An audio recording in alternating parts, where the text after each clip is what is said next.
Boa tarde a todos. Estão todos me ouvindo?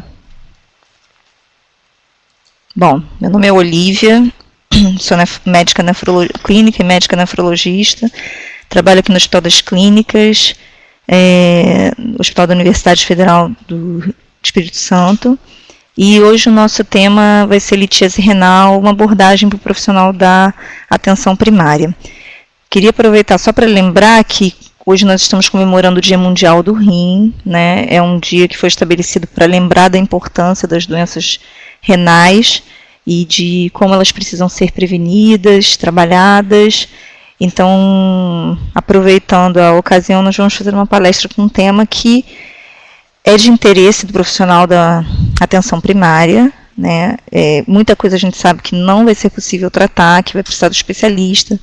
Algumas coisas vão precisar de atendimento hospitalar, inclusive, né, no caso de algumas cólicas nefréticas, mas é importante que o profissional tenha uma noção do que está acontecendo até para ele poder fazer aquele atendimento primário.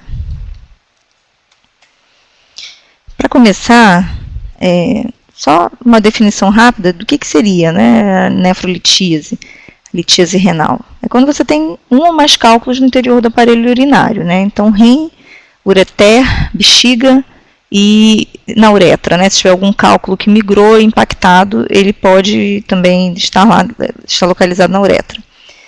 Os cálculos nada mais são do que estruturas cristalinas que ficaram assim, suficientemente grandes para causar ou algum sintoma ou para serem percebidos por algum exame de imagem.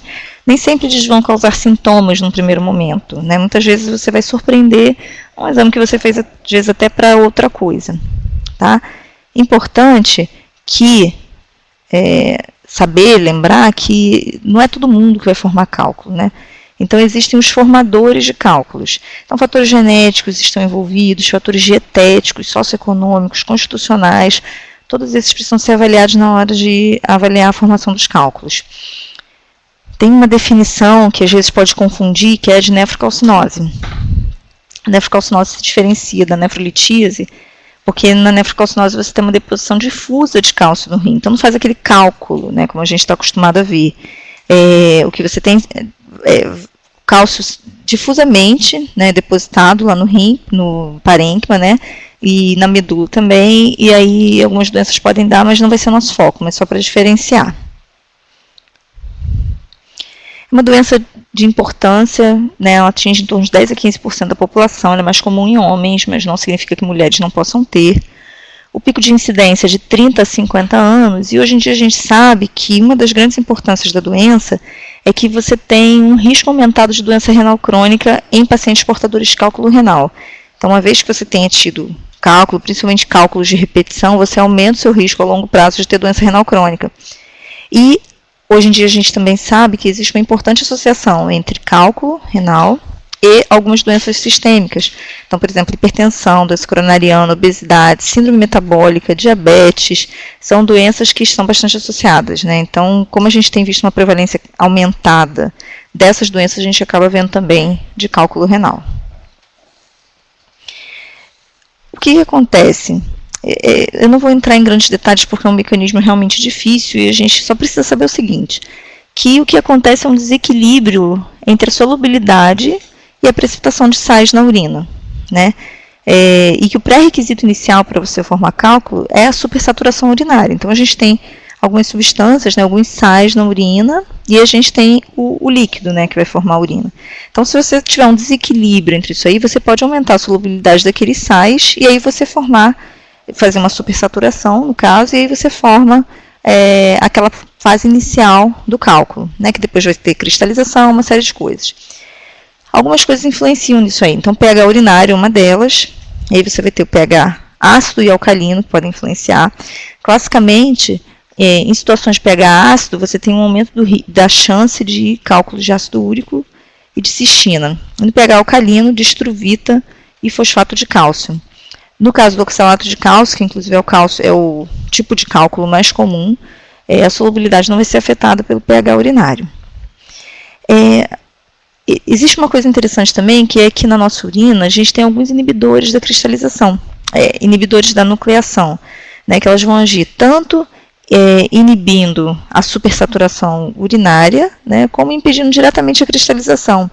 Então, a diluição urinária, por isso a importância de você ter uma ingesta hídrica adequada nesses pacientes que são formadores de cálculo, a presença de citrato, magnésio a gente também sabe que é um inibidor, então são coisas que a gente, quando vai fazer a avaliação metabólica, que eu vou falar lá na frente, precisam ser pesquisadas nesses pacientes.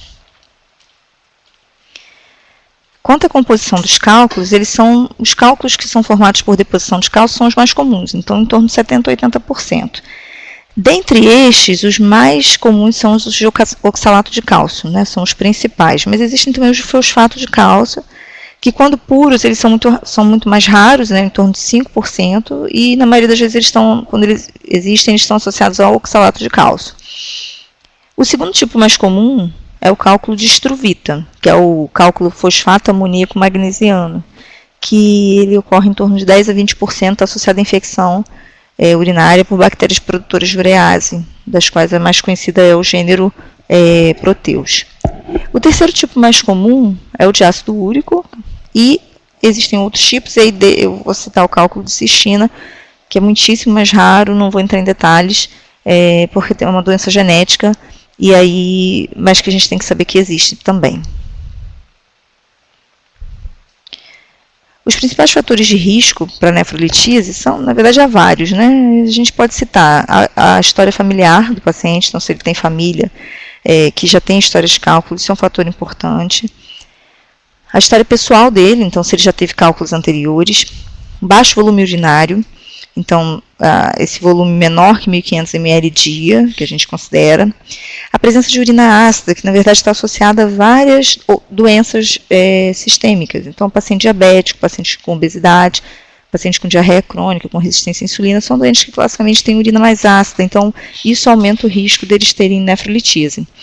Paciente com gota, né, e associação com cálculo de ácido úrico, hipertensos, pacientes que fizeram cirurgia bariátrica, pacientes que usam alguns medicamentos por período prolongado, ceftriaxone, indinavir é bastante conhecido, né, que a gente usa nos pacientes com HIV, então os cálculos de indinavir, e infecção urinária recorrente é um fator de risco importantíssimo para cálculo. E aí, quando a gente vai investigar esse doente, né, a gente encontra também alguns fatores de risco, por exemplo, o paciente que tem hipercalciúria, que é um aumento da excreção urinária de cálcio, né, e aí a gente tem esses valores, mais de 800 mg no homem, mais 700 mg disso, é dosado na urina às 24 horas, na mulher. Então, hipercalciúria é o fator mais importante assim, desses fatores metabólicos, mas a gente tem também hiperoxalúria, que é quando tem uma excreção urinária de oxalato maior que 40 mg dia. A hiperuricosúria, que é quando a excreção urinária de ácido úrico na urina de 24 horas é maior que 300 no homem e 250 na mulher. A hipocitratura, lembra que eu falei que o citrato é um inibidor, né, da cristalização? Então, a gente tem que a hipocitratura quando você tem uma excreção urinária de citrato menor que 320. E a cistinúria, né, que você também pode ver isso na urina, mas que é uma doença hereditária. Igual eu falei da urina ácida, o pH urinário alcalino, como eu falei lá no início, né, por exemplo, para cálculos de struvita, é um fator de risco importante para alguns tipos de cálculo, pH urinário alcalino. Isso foi uma introdução, porque eu acho que é um assunto bastante complexo e acho que o que a gente precisa saber para poder cuidar do paciente é isso aí. E aí vem uma parte importante, que é a parte das manifestações clínicas. E o que a gente sabe é que a formação do cálculo ela ocorre de forma assintomática. Então, se você tem muitas vezes um cálculo que vai se formando e que ele vai ficar lá e que não vai causar sintoma nenhum, aquilo vai passar despercebido. A dor típica do cálculo ocorre quando o cálculo se mobiliza, né? Então, lá na pelve, ou então quando ele começa a migrar para o ureter, e aí que você vai ter a apresentação mais característica, que é a da cólica nefrética, que é aquela dor que aí todo mundo conhece, eu acredito, né? Que é uma dor em região lombar, mas que pode ser também em flanco, em fossa ilíaca, uma dor bastante intensa, assim, intensidade muito grande.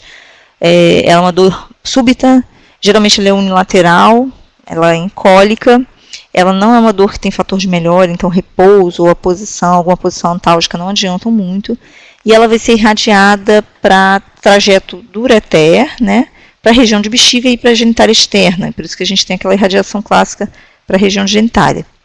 Comum, uma associação com náuseas e vômitos. E você pode ter uma disúria e uma hematúria macroscópica concomitantes. Aliás, a hematúria é muito incomum de ser encontrado.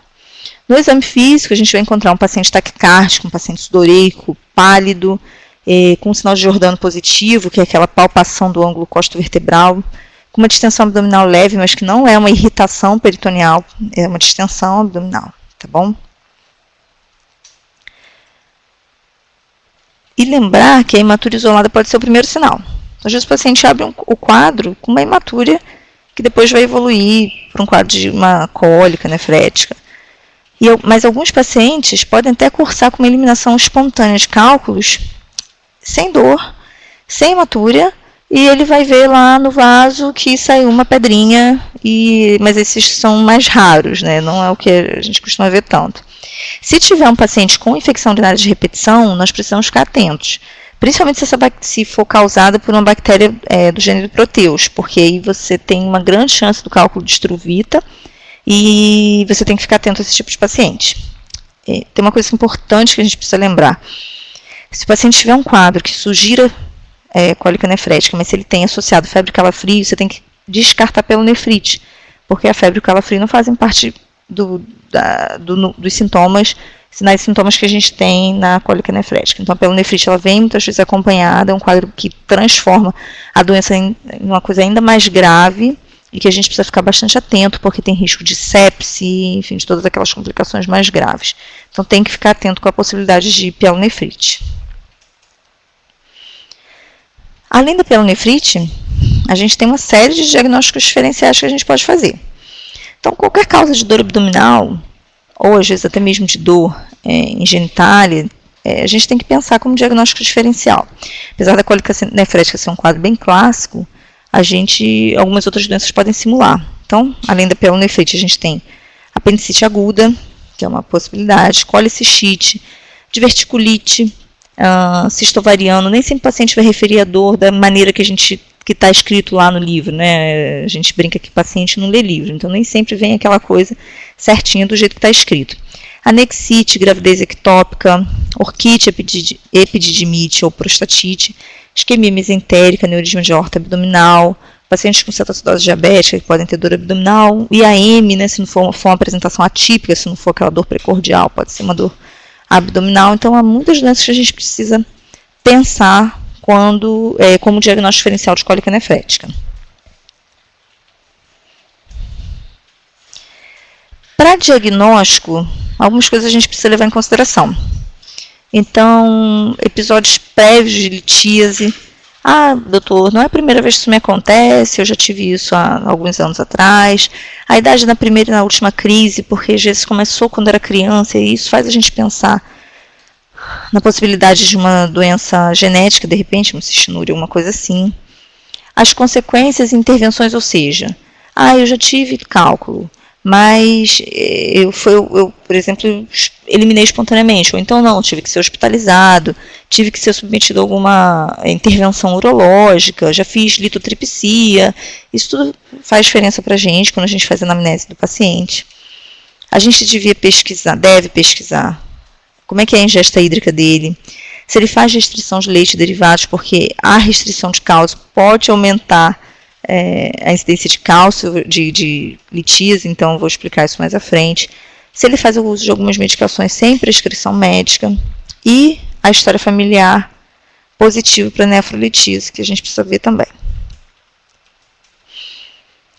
Quando a gente pensa então em exames, lembrar que hematúria micro ou macroscópica é a regra na cólica nefrética, é a coisa que a gente encontra com bastante frequência, tá? No EAS, além da hematúria, a gente pode encontrar leucocitúria. Nem toda leucocitúria significa infecção, na verdade, há várias causas de leucocitúria estéril. Uma nefrolitíase sem infecção pode dar leucocitúria.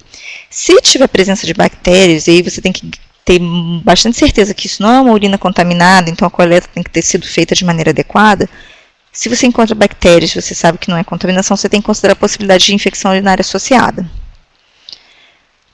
No hemograma, você pode encontrar uma discreta leucocitose, sem um desvio à esquerda significativo, Óbvio que eu não estou considerando que o paciente tem pielonefrítico, se ele tiver, provavelmente o hemograma vai vir um pouco mais florido. A creatinina geralmente é normal, a não ser que o paciente tenha um rim único que esteja obstruído, que o paciente tenha uma obstrução bilateral, ureteral, pode acontecer. Se tiver um cálculo grande lá embaixo, na bexiga, né, ou uma uretra com um cálculo impactado. Então, a creatinina só vai subir se você tiver ou um rim único obstruído, ou alguma coisa que faça uma obstrução dos dois rins. Porque senão um rim acaba compensando o outro, a creatinina, né, muitas vezes não sobe. Se você encontra no exame de urina cristais de cistina ou de estruvita, eles são diagnósticos. Agora, o oxalato de cálcio ou de ácido úrico, eles vão ser sugestivos de doença litiásica se eles estiverem em grande quantidade. Em pequena quantidade a gente não consegue fazer essa associação tão claramente, mas em grande quantidade sim. Para diagnóstico de imagem, alguns exames são mais importantes. O raio-x simples de abdômen é um exame que tem valor, porque 90% dos cálculos são radiopacos, eles conseguem ser visualizados no raio-x. A exceção são os cálculos de ácido úrico, que são radiotransparentes, esses a gente não consegue visualizar no raio-x. Mas o raio-x tem uma limitação, porque ele não consegue ver muito bem cálculos ureterais. Então, se for aquele cálculo que está lá no rim, ok. Mas se for um cálculo que está migrando pelo ureter, você não consegue visualizar muito bem. Muitas vezes, na unidade de saúde, o que você vai ter de rápido, em algumas unidades de saúde, que você vai ter de maneira mais rápida, é o raio-x simples de abdômen. Então, se você tem a suspeita, faça o raio-x simples de abdômen, que já vai te ajudar em muitos casos.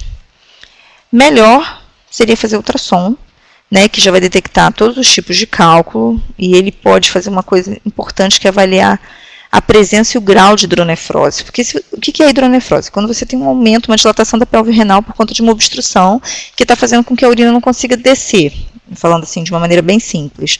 Então, você faz um aumento da pelve, uma dilatação da pelve renal, e aí isso aí impacta na possibilidade de cronificação daquilo. Então, se um rim fica obstruído, além de você ter mais risco de infecção urinária associada, pielonefrite, né? Mas se o rim fica obstruído com hidronefrose, é um rim que vai se perder e pode um rim evoluir para perda de função renal até, dependendo do tempo de obstrução, até definitiva. Então, isso é bastante importante da gente avaliar. O ultrassom também tem baixa sensibilidade para cálculo ureteral. Então, é também uma coisa um pouco complicada. Fora que é um exame examinador dependente. Então, se for uma pessoa que não tem muita experiência, pode não visualizar ou visualizar de maneira incorreta o cálculo. O padrão ouro para você fazer o diagnóstico por imagem do cálculo renal é a tomografia computadorizada helicoidal. Ela tem uma alta sensibilidade, uma alta especificidade. Ela não necessita de contraste, o que ajuda muito naquela fase aguda, que você não, talvez o paciente já tenha alguma disfunção renal associada, você não pode fazer contraste. Então, a tomografia seria o exame ideal para você fazer. Nem sempre a gente tem disponível da forma como a gente gostaria. Então, principalmente na unidade de saúde, você não vai ter esse acesso tão rápido. O que vai fazer você ter que pensar, muito provavelmente, no raio-x ou no ultrassom. Se tiver um paciente que chegue para você com sintomas muito claros, cólica nefrética, e você você vai precisar tratar, né? Claro que você vai ter que pensar no diagnóstico diferencial clínico, e aí se você não tiver nenhum exame de imagem disponível, você vai tratar a dor do doente, eu vou falar isso um pouco mais à frente, e vai avaliar se ele precisa de um encaminhamento para um hospital, para um serviço mais complexo. A urografia excretora eu coloquei só porque é um exame que já foi muito usado, cada dia menos está sendo utilizado, né? É um exame que permite que você avalie a anatomia do rim, mas ele não pode ser usado na fase aguda, não é ideal por causa do contraste, então a gente tem usado cada vez menos. A ressonância, só a título de informação, né? Ela tem uma aplicação bem mais limitada na investigação de litíase, a gente faz em gestantes e crianças, em alguns casos especiais, mas assim, não é um exame importante, tá bom? É assim tão importante. Uma coisa que que se fala muito pouco, porque assim, quando a gente tem um paciente com cólica nefrética, a gente desconfia que é litíase, né? Muitas vezes a gente encaminha lá, faz o tratamento inicial, encaminha para o urologista, mas assim, se fala muito pouco sobre a questão da avaliação metabólica. E é uma coisa que a gente pode ajudar bastante o paciente, se a gente souber, tiver uma noção do que isso funciona. Por quê? Existem algumas causas, igual eu falei lá no início, dos fatores de risco. Às vezes, se você identificar, por exemplo, que o paciente tem uma hipercalciúria, se você conseguir tratar isso, você vai diminuir muito o risco dele ter novas crises. E aí você vai diminuir o risco dele ter doença renal crônica, enfim, fora todo o incômodo da litise e tudo mais. Né? Para o sistema de saúde isso é muito importante. Então, o que é recomendado? Se você tem um episódio de cólica nefrética ou você sabe que o cálculo saiu, você vai esperar mais ou menos umas 4 semanas para o paciente retornar à vida normal dele, a dieta habitual dele, a atividade física habitual, e você vai fazer uma avaliação metabólica. O que seria essa avaliação metabólica? São alguns exames que você vai fazer no sangue do paciente e na urina para avaliar se ele tem algum motivo para estar causando aquela litise, principalmente se for de repetição. Às vezes no primeiro cálculo você pode ficar um pouco de dúvida se vale a pena fazer, mas assim, se tiver mais de um, é obrigatório você fazer a avaliação metabólica. Se o paciente conseguir guardar o cálculo eliminado, alguns conseguem, né? Às vezes a gente até orienta o paciente a tentar urinar numa peneira para poder pegar o cálculo, assim, você pode tentar fazer uma análise. Seria o ideal, não é tão fácil de conseguir. Mas se a gente conseguisse olhar o cálculo e ver que ele é feito mais de cálcio, de fosfato de cálcio, de ácido úrico, isso facilitaria para a gente. É uma coisa que na prática não consegue fazer tanto. Mas se você consegue fazer uma avaliação adequada, você consegue fazer profilaxia de novas crises. Isso aqui é um fluxograma assim, rápido, mas só para a gente pensar. Se você tem um paciente com uma suspeita de nefrolitise, né, o paciente apresenta uma cólica nefrética, ou ele faz uma hematúria, você vai fazer o estudo de imagem, né, dele. Que aí você vai usar o raio-x, ultrassom, ou ainda preferencialmente a TC, que é o padrão ouro. Se não tem cálculo, você vai pesquisar, né, o que está causando essa alteração. Se não é cálculo, é outra coisa, a gente vai ter que pensar nos diagnósticos diferenciais. Mas se for cálculo, confirmou, aí você vai ter que ver, tem alguma complicação? Ou seja, o paciente está obstruído, ele tem hidronefrose associada, ele está infectado, ele tem uma infecção urinária, uma pielonefrite associada? Se sim, isso aí torna o quadro um quadro mais grave, que precisa ser avaliado. E aí você precisa encaminhar para o urologista o quanto antes. Por quê? Porque esse paciente precisa ser desobstruído o quanto antes. E aí provavelmente não vai dar para a gente esperar que ele faça isso de maneira espontânea. Até porque nem sempre isso acontece. Ele vai ter que ir para o urologista, para que o urologista faça todas as medidas para poder tentar retirar esse cálculo, enfim, fazer aquela desobstrução necessária. Se o paciente não estiver complicado, aí você vai avaliar assim. Primeiro cálculo? Vamos fazer uma avaliação básica. Vamos excluir que ele tenha outras doenças sistêmicas. É um paciente que tem gota, é um paciente que é diabético, que tem síndrome metabólica, que tem hiperparatiroidismo, que é uma causa de litíase, por exemplo. E as medidas gerais que eu vou falar, né? Algumas orientações dietéticas e tudo mais. Se for nefrolitíase recorrente, você já vai fazer uma avaliação um pouco mais completa, essas mesmas medidas gerais, e você vai fazer terapia específica, que vai ser, por exemplo, tratar a hipercalciúria, tratar a hipocitratura, tratar a hiperuricosúria, o que você achar naquela avaliação metabólica que você fez. Se for o primeiro cálculo, então um cálculo único, você vai fazer uma investigação mínima, né? Ali eu coloquei como básica. Nessa investigação mínima, aí você vai... O que você vai procurar? O ideal é que você faça dosagens séricas de cálcio, fósforo, potássio, ácido úrico, creatinina, sódio, cloro, potássio eu já coloquei, repeti, desculpa, pH, bicarbonato, PTH, se você tiver hipercalcemia, PTH seria um segundo momento, né? Então, achou hipercalcemia no doente, uma das principais causas é o hiperparatiroidismo primário, e aí você precisa dosar o PTH. O EAS, e aí no EAS você vai observar o pH urinário, se é ácido ou alcalino, o raio-x de abdômen pelo menos, mas preferencialmente a TC, e concomitante à dosagem sérica desses fatores, você vai fazer urina de 24 horas. O ideal é que você faça 2 urinas de 24 horas para você confirmar, e você vai avaliar o volume urinário, você vai solicitar creatinina, o sódio, cálcio, ácido úrico, fósforo, oxalato, citrato, que é o inibidor, a cistina. Então, se você encontrar alguma coisa dessas aumentadas em 2 dosagens, você vai fazer, isso vai direcionar o seu diagnóstico da disfunção metabólica que ele tem, que pode estar levando a essa litíase. E uma urinocultura para você avaliar essa infecção, ok?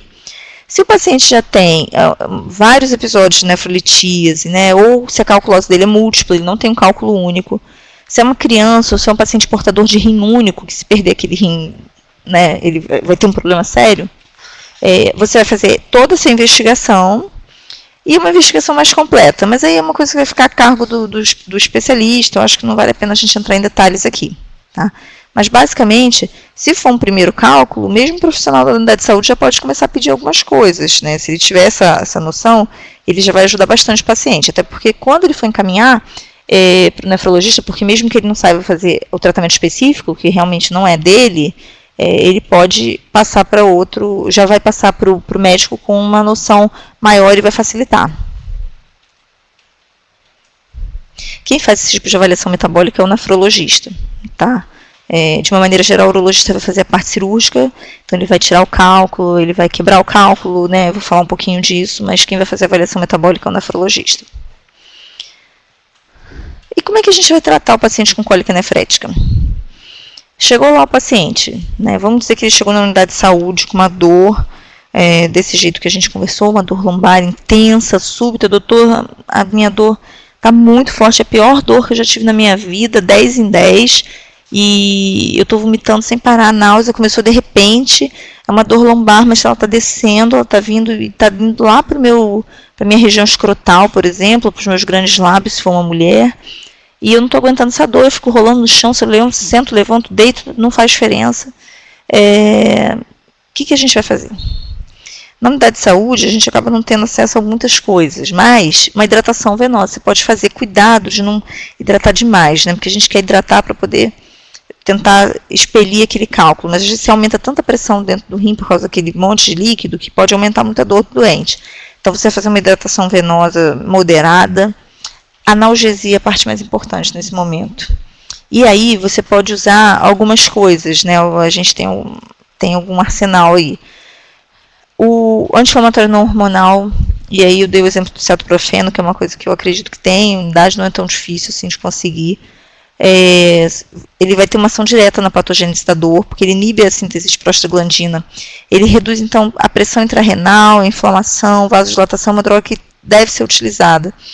Cuidado se o paciente tem uma insuficiência renal associada, né, que aí a gente vai ter que pensar se vale a pena fazer o anti-inflamatório. Mas na maioria das vezes não vai ter, e aí a gente pode fazer, tá? Opiáceos podem ser utilizados, a morfina é uma opção, que tem uma ação analgésica bastante rápida, é potente, mas a gente tem que ter cuidado, principalmente se precisar fazer doses altas com os efeitos colaterais, podendo chegar desde náusea, retenção urinária, até uma situação de hipotensão, de depressão respiratória, então tem que ser feita com bastante cuidado, mas é uma opção, porque às vezes a dor realmente é muito intensa.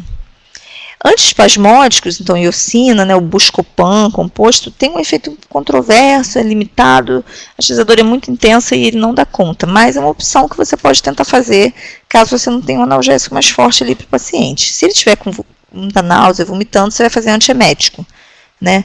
Então você vai fazer uma bromoprida, você vai fazer uma ondansetrona, se você tiver isso na mão, aí você vai ter que avaliar o que é melhor para o paciente. Tem uma coisa que a gente precisa lembrar, que é assim, isso é o tratamento inicial, né? Então o paciente chegou, o que você vai fazer na unidade de saúde assim, de urgência para cólica nefrética? É isso. O paciente vai melhorar, e aí você vai ter que avaliar depois o que você vai fazer com aquilo. Aí você vai fazer o exame de imagem. Se o cálculo te mostra um cálculo pequenininho, menor que 5 milímetros, a grande maioria deles serão eliminados espontaneamente. Então, em torno de 80% vai ser eliminado espontaneamente. Entre 5 e 7 milímetros é um cálculo que a gente não consegue saber muito qual vai ser o comportamento dele. Os cálculos acima de 7 milímetros, à medida que ele vai crescendo, obviamente, fica mais difícil ser eliminado espontaneamente. Então, se é um cálculo que é um cálculo maior que 7 milímetros, que está em ureter proximal, só 25% que vai ter eliminação espontânea. Se ele já estiver no ureter médio, ou seja, ele já migrou um pouco mais, 45% pode vir a sair. Se é um cálculo que foi para o ureter distal, está lá embaixo, aí a chance dele sair aumenta, vai para 70%. Mas mesmo assim, é um cálculo que muitas vezes não vai ser eliminado espontaneamente, se ele for maior que 7 milímetros. Acima de 1 centímetro, muito difícil de eliminar. Existem algumas drogas, os alfa-bloqueadores, aí o mais estudado é a tanzolosina, que eles facilitam a passagem espontânea dos cálculos ureterais. Então, a gente pode tentar fazer essa droga para aqueles cálculos que são até no máximo de 1 centímetro, que já estão no ureter distal, para você tentar ajudar que com a contração do ureter esses cálculos saiam e eles possam ser eliminados espontaneamente, que você vai poupar o paciente de um procedimento cirúrgico. Tem algumas situações em que você precisa de consulta urológica urgente. Quando que você vai precisar encaminhar urgentemente para um urologista? Quando você tem uma dor que não está sendo resolvida com tratamento clínico, uma dor que está refratária. Quando é um paciente que mantém uma obstrução, que está persistente, a função renal está alterada, esse paciente precisa ser desobstruído com urgência, isso é realmente uma urgência. Se tiver infecção concomitante, você vai precisar desobstruir, assim como o risco, tanto de pionefrose como de urosepse. Então, se você tem uma sepse ali acontecendo, esse paciente precisa ser encaminhado, se precisa, na verdade, ser hospitalizado num local que tem urologista. Ou se você tiver uma obstrução bilateral, como eu já falei, ou um cálculo em rim único com hidronefrose. Ou seja, o paciente que está obstruído e que vai acabar perdendo a função desse rim se você não agir rapidamente. E quando que você precisa hospitalizar?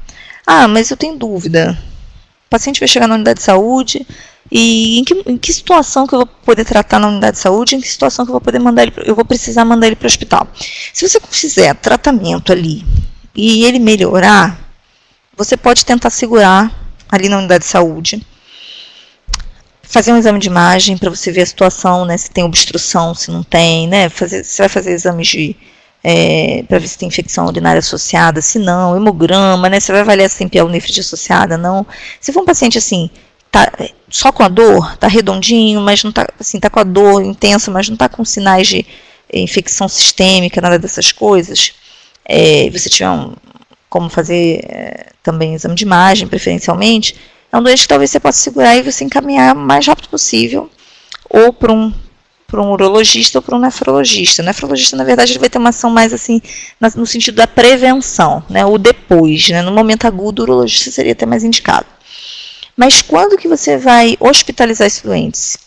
Se você está fazendo analgésico parenteral e a dor volta com muita frequência, você está precisando fazer, por exemplo, o paciente volta todo dia com dor, né? Você está precisando administrar frequentemente analgésicos parenterais. Então, fazendo uma morfina, um anti-inflamatório, seja lá o que for.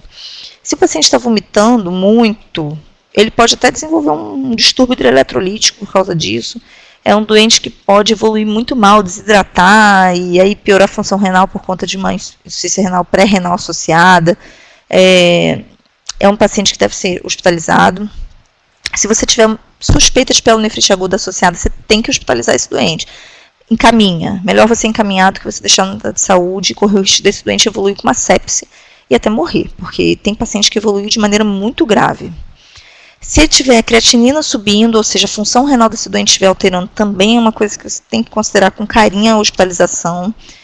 Ou se o paciente fizer uma oligúria ou até mesmo uma anúria, né? A anúria vai acontecer se for uma obstrução grande ali, né? Às vezes em bexiga, em uretra e tal. Esse paciente precisa ser desobstruído com urgência, ele precisa ser hospitalizado. Isso aqui eu vou citar muito rapidamente, porque é coisa de especialista realmente, mas assim, quando você precisa encaminhar para o urologista, tem vários procedimentos que ele pode fazer. Isso aqui bem passamos, mas ele pode fazer, por exemplo, a litotripsia extracorpórea, que é quando ele quebra o cálculo, e aí é indicado para cálculos menores que 2,5 cm, ou para um cálculo ureteral pequeno, menor que 1 cm. Tem situações em que o cálculo já está lá no ureter e você vai fazer uma endoscopia, uma ureteroscopia, vai visualizar o cálculo, vai puxar e vai tirar.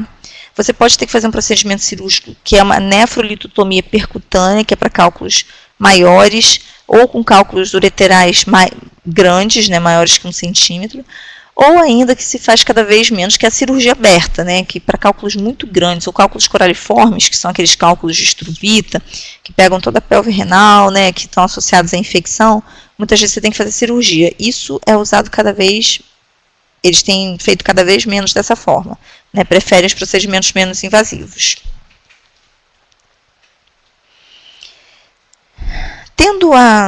Diante disso tudo, o que a gente pode fazer para orientar o paciente? Assim, você que não é nefrologista, que está com esse paciente lá, que o paciente chega relatando para você que ele tem cólica, né, que ele teve cálculo, que ele tem cálculo de repetição, ou que ele teve um episódio, mas está com medo de ter de novo. Eu vou até no final colocar o nosso protocolo, o que você vai fazer, como é que você vai fazer o encaminhamento, o que você tem que ter para fazer o encaminhamento desse paciente para o nefrologista. Mas algumas coisas você já pode começar a fazer na unidade de saúde, coisas simples. A primeira delas é você orientar o aumento da ingesta hídrica. Claro que você tem que ter cuidado, é um paciente com uma insuficiência cardíaca associada, é um paciente com uma insuficiência renal crônica associada, né, às vezes um estágio moderado para avançado. Será que esse doente suporta beber tanto líquido? Isso tudo é uma questão médica que tem que ser avaliada. Mas, de uma maneira geral, são doentes que não vão ter outras comorbidades tão importantes assim, que impeçam, né, assim, que tem comorbidades, mas que impeçam o aumento da ingesta hídrica. E você tem que orientar ele a beber líquido para produzir pelo menos 2 litros de urina por dia. Então, é claro, num dia que está mais quente, ou então, eu trabalho na construção civil e eu trabalho debaixo de sol. Esse paciente vai ter que beber mais água do que um cara que trabalha no ar-condicionado. O objetivo, então, é manter essa diurese dele, esse débito urinário, em torno de 2 litros. Água é a bebida mais recomendada. Chás também, alguns chás você pode pedir, que você pode orientar o paciente a deixar ele beber, mas a água tem que ser a maior parte dessa ingesta. Os sucos cítricos são bastante benéficos, porque eles podem aumentar, eles podem promover um aumento da citratura. Lembra que eu falei que o citrato é inibidor da formação de litíase e de cálculo? Então, os sucos cítricos, laranja principalmente, mas limão, outros sucos também podem ser utilizados, eles são indicados para esses pacientes, porque você aumentando a citratura, você está protegendo contra cálculo, tá bom? Outra coisa que a gente faz é orientar, isso é muito simples de você fazer, né, qualquer médico pode orientar isso, é que ele reduza a ingestão de sal e de proteínas. Por quê? O que acontece? Quando você tem uma dieta com alto teor de sódio, você acaba reduzindo por um mecanismo lá no túbulo, de você reduzir a reabsorção tubular de cálcio. Então, se você tem muito sal, você reabsorve menos cálcio. Você acaba fazendo com que mais cálcio seja excretado. E aí você aumenta a calciúria. Aumentando a calciúria, você aumenta o risco de litíase, né? Então, é importante você ter esse cuidado de mandar o doente não usar sódio. Não é que ele vai parar de comer sal, óbvio, né? Ele vai reduzir o sal. E lembrar que sal tem nos embutidos, tem nos enlatados, né? Alimentos conservados, de uma maneira geral, tem muito sal. Miojo, caldo quinó, né? Que é o caldo Maggi, que as pessoas gostam muito de usar. Essas coisas têm muito sódio. Alimentos industrializados, de uma maneira geral. Então, presunto, aquele queijo amarelo cheio de sal. Então, isso aí tem que ser orientado. Não adianta dizer assim, come pouco sal, o paciente vai achar que vai botar menos sal na comida. Mas não é só isso, é o que ele come. As proteínas, o que acontece? Quando você ingere muita proteína animal, você vai gerar uma leve acidose metabólica. Essa acidose metabólica, que é leve, mas ela vai, esse hidrogênio a mais, ele vai ter que ser tamponado no osso. Em troca, sai cálcio. Então, sai cálcio ósseo para poder tamponar o excesso de hidrogênio. E aí você também acaba aumentando, esse cálcio vai para o sangue, sai do osso para o sangue, e aí ele pode aumentar a calciúria também, né, a saída de cálcio pela urina. O que significa dizer que essa parte dietética é importantíssimo para o tratamento da litíase renal. Se você tiver uma parceria com um nutricionista, é a melhor coisa. Se na unidade de saúde tiver uma equipe multidisciplinar e você tiver um nutricionista disponível, eu não sei como é que funciona, se todas as unidades têm, realmente não sei, mas seria de bastante importância. Mas são orientações que você mesmo pode dar, enquanto médico, enquanto enfermeiro, enfim, tendo contato com o paciente, você pode dar essas orientações. Lembrar, você pode pensar assim, vou fazer então pouco cálcio, para poder o cálcio não ser excretado na urina, mas isso já se provou que não se faz, tá? O que acontece? Se você tem pouco cálcio na luz intestinal, você acaba absorvendo mais oxalato. E aí você faz uma coisa chamada hiperoxalúria secundária. Significa que você aumenta o risco de cálculo por oxalato de cálcio. Além do que, se você faz pouco cálcio, você pode levar a perda óssea nesses pacientes. Porque você tira cálcio do osso, e aí para compensar, e aí você joga esse cálcio, ele vai sair pela urina, vai ser mais excretado. Então a dieta é feita com cálcio normal, você não vai mandar ele comer menos leite, tomar menos leite, a não ser pela proteína. E por isso que, na verdade, a nutricionista seria o ideal, porque ela consegue fazer essa combinação que às vezes para a gente é difícil, porque a gente não sabe exatamente o que tem de concentração de proteína no alimento X ou Y, né? Mas, de uma maneira geral, a gente não orienta o doente a cortar alimentos ricos em cálcio. Se você sabe que o paciente tem hiperoxalúria, você fez lá a urina de 24 horas, ele tem uma excreção de oxalato aumentada, você vai tentar tirar dele alimentos que têm muito oxalato, né? Então, alguns deles são chocolates, tem muito, espinafre, amendoim, beterraba, também uma coisa da nutrição. E no paciente, isso aqui é bastante comum da gente ver, paciente que tem ácido úrico alto, nem todos eles vão desenvolver cálculo, mas eles podem desenvolver gota, mas é uma coisa relativamente comum que a gente vê no dia a dia. A gente vai a gente vai restringir alimentos com alto teor de purinas, nesses pacientes que são hiperuricosúricos. Então, caldo de carne, frutos do mar de uma maneira geral, vísceras, bebidas alcoólicas. Mexilhões ficou escrito errado, me perdoem. Mas são todas essas substâncias que têm muita purina podem piorar a litíase por ácido úrico, tá? Ressaltando então a importância da orientação nutricional desses pacientes. Muito, muito rapidamente, só lembrar que o que você vai fazer, isso aqui já vai ser o especialista, tá? Mas assim, só para vocês saberem que pacientes com hipercalciúria associada a nefrolitíase recidivante, então um paciente que faz sempre cálculo por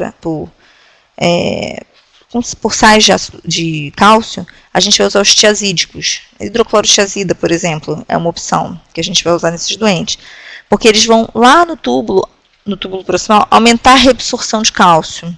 E lá no túbulo distal, diretamente também. E aí eles vão diminuir a calciúria, vão diminuir a excreção urinária de cálcio. Então eles acabam ajudando. Lembrar que é uma droga que tem efeitos colaterais, como todas têm. Hipotensão, dislipidemia, fadiga, pode ter intolerância à glicose. Então é uma coisa que a gente vai avaliar com cuidado, mas é uma indicação. Se o paciente tiver hipocitraturia, a gente vai repor citrato de potássio. Então, também vai ser indicado na litíase por ácido úrico. Vocês devem lembrar que eu falei que a litíase por ácido úrico acontece em urina ácida, então você alcalinizar a urina com citrato de potássio é benéfico, né?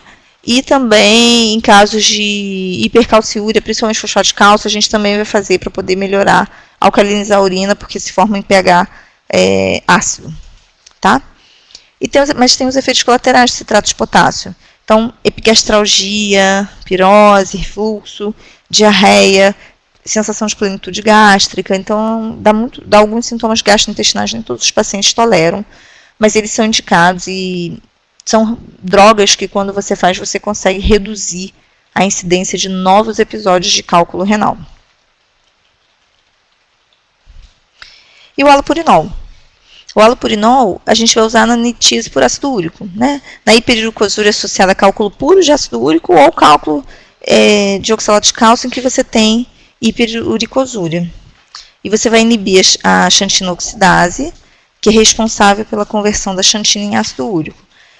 E os efeitos colaterais são pouco frequentes, graças a Deus. A gente tem rash, cutânea, artralgia, muito raramente síndrome de Stevens-Johnson, mas a gente vai usar apenas nessas situações em que você tem o cálculo associado à hiperuricosúria. para terminar, isso é o que eu queria falar para vocês, né? Acho que é o mais importante de vocês terem ideia.